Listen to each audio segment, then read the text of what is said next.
Bonjour camarades.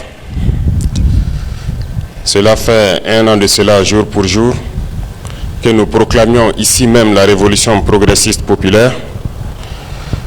Cela s'était déroulé pendant les journées d'engagement patriotique. Cette année, Dieu a voulu que nous célébrions cette proclamation pendant les mêmes journées d'engagement patriotique.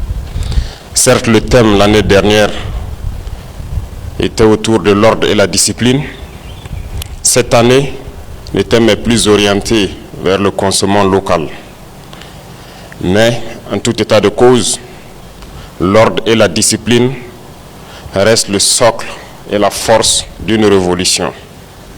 Aucune révolution ne réussit dans le désordre, dans l'anarchie et dans l'indiscipline. Et la révolution est plus qu'une nécessité. C'est une nécessité impérieuse pour nous.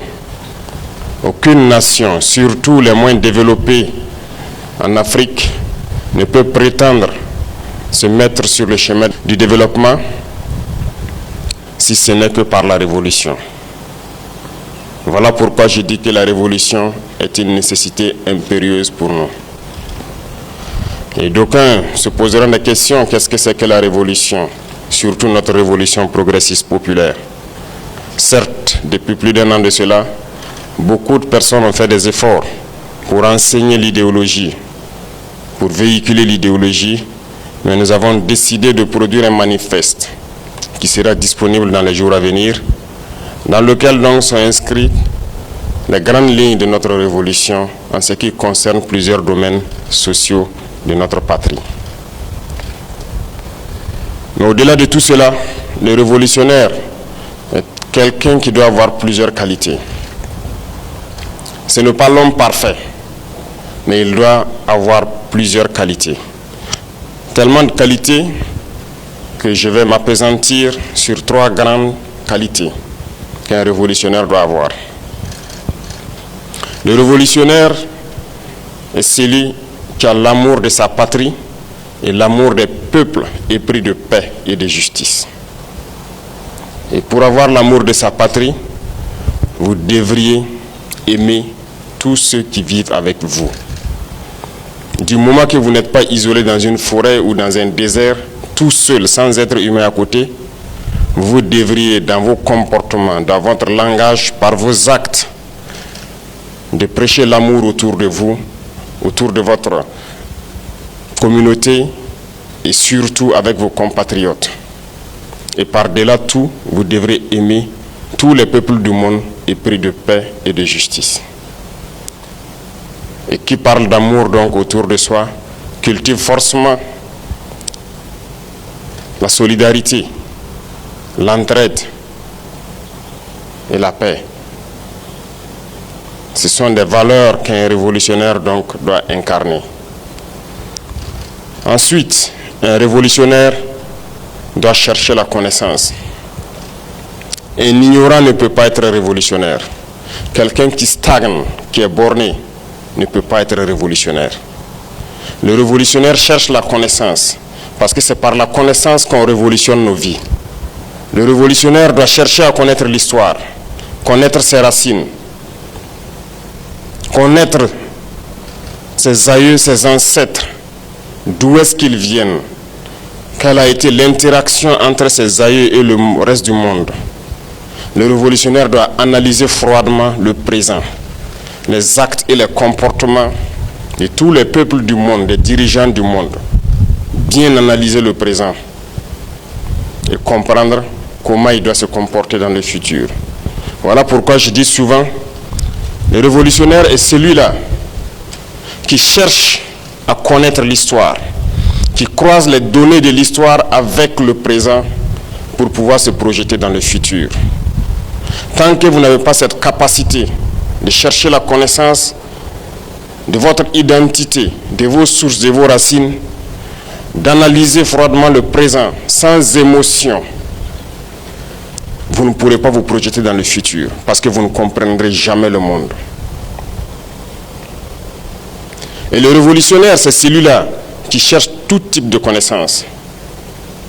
À travers ce que nous faisons tous les jours, ce que nous mangeons, nous devrions chercher à avoir la connaissance scientifique pour reproduire ce que les autres peut-être ont déjà cherché et trouvé, ou chercher à créer pour pouvoir donc participer à la vie de notre nation, pour pouvoir faciliter la vie de nos citoyens et de nos concitoyens.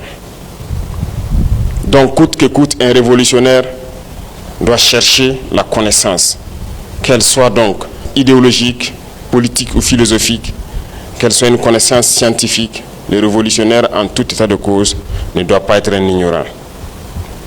Si vous êtes un vendeur de lunettes ou que vous portez des lunettes, en tant que révolutionnaire, vous devriez donc réfléchir à fabriquer ces lunettes ici. Si vous portez des souliers importés, en tant que révolutionnaire, vous devrez trouver les cordonniers et tous ceux qui vendent ces souliers pour qu'on puisse créer ici.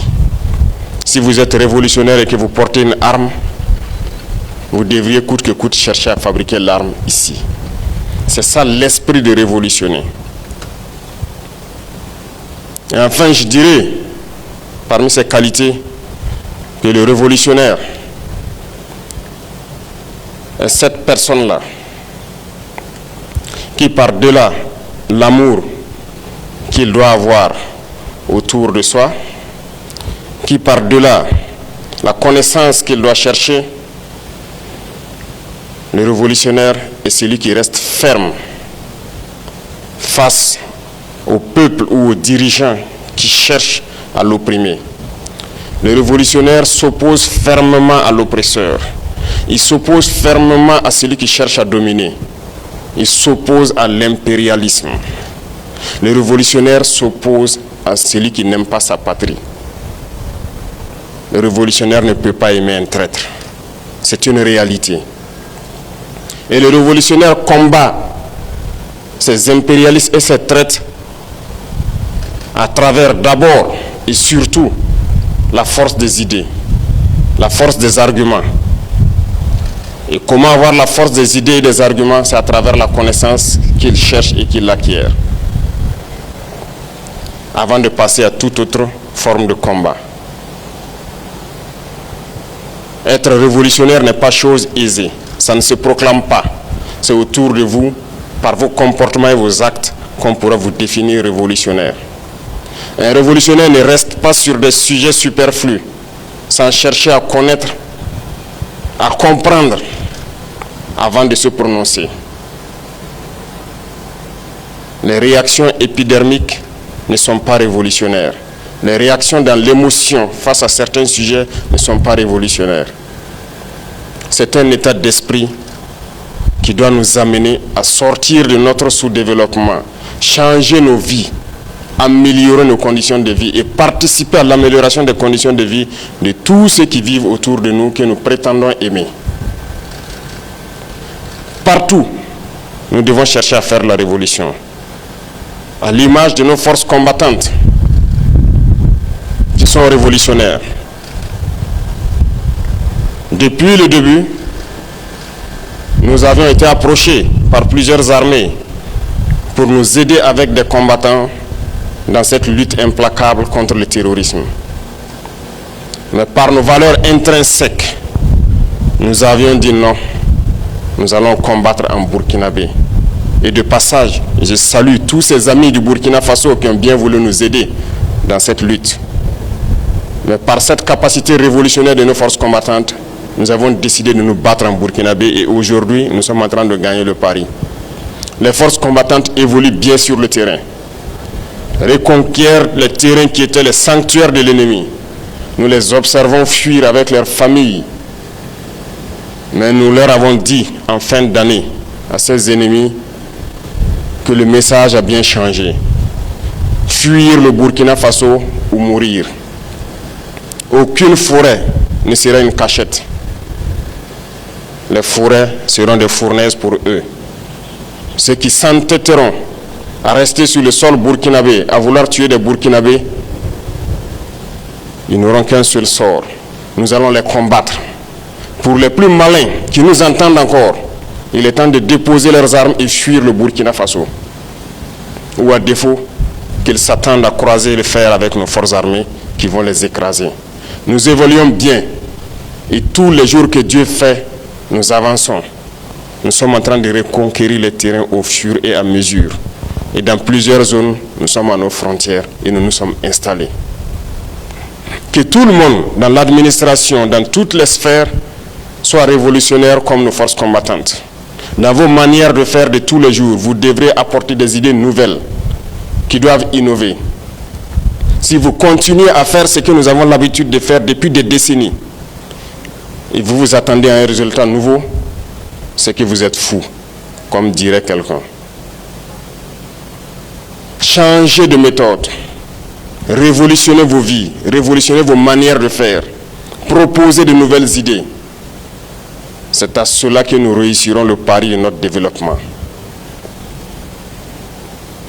Éloignez-vous de tous ceux-là qui veulent vous décourager. Éloignez-vous de tous ceux qui n'aiment pas cette patrie, qui ne croient pas à cette patrie. Et faites attention et méfiez-vous surtout de ces individus esclaves dans la tête. Ils sont généralement traîtres, démotivants, paresseux. Éloignez-vous de ces individus. Soyez des révolutionnaires. Soyez des révolutionnaires tous les jours et partout où vous êtes dans tout ce que vous faites. Innovez, apportez du nouveau pour le bien-être de votre communauté, de ceux-là que vous aimez le plus, c'est-à-dire vos compatriotes burkinabés, et participez aussi par amour pour le bien-être de tous les peuples épris de paix et de justice. Parce que je l'ai dit, le révolutionnaire, il combattra les peuples oppresseurs, il combattra tous ceux qui cherchent à nous dominer. Soyez fiers d'être ceux-là qui écrivent l'histoire de la révolution du Burkina Faso dans une Afrique plongée dans le sombre destin de la démocratie importée de ces impérialistes. Et nous devons être la flamme qui doit illuminer les esprits des autres Africains pour emprunter le chemin de la révolution, pour qu'ensemble nous puissions donner un souffle nouveau à notre Afrique, voir l'Afrique rayonner dans ce monde qui cherche à nous plonger toujours dans les ténèbres. Je vous souhaite donc un très bon début de trimestre et surtout que ce trimestre soit encore plus révolutionnaire que le trimestre passé et que l'année en cours soit plus révolutionnaire que l'année passée. Bonne chance à tous, que Dieu bénisse notre patrie, que Dieu bénisse nos forces combattantes sur le terrain et les protège dans leur mission exaltante de reconquête de notre territoire national. Vive nos forces armées nationales, vive le Burkina Faso, la patrie ou la mort, nous vaincrons.